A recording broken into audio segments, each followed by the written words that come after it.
Welcome to BalsaCircle.com, your one-stop shop for all of your event decor. Today we'll be going over how to properly wear these non-woven PPE disposable masks, including a quick tip on making them even safer. We all use these masks for work, so we hope you find these tips helpful. Now we have a few mask designs available in our online store, but as you can see, these masks have 3 layers, so they're very sturdy.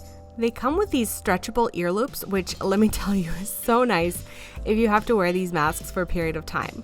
The top has a flexible nose bar as well. To put the mask on, put it against your face and loop the elastic around your ears.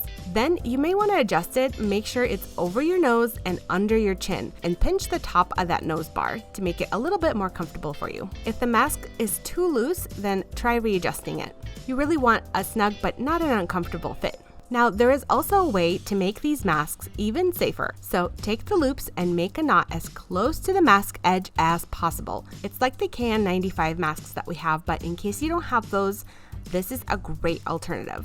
And if you're like me and you have glasses that fog up, this mask shape works so well. Repeat the same step on the other side. Then you want to flip that outside corner of the mask inside. Again, both sides. We're creating a fold, and by flipping the edge inside, we're eliminating that gap and helping the mask sit much more tightly against the face. Once you're done with the mask, as in you're finished wearing it, take it off by the ear loops and dispose of it properly. So here's a little review if you want it, and make sure to visit our shop for more personal protective equipment. And stay safe. Let us know what tutorial you want us to make next, or if you have any questions. If you found this video helpful, make sure that you like it, share it with a friend, and subscribe for all of your creative decor and event ideas. Until next time, stay creative.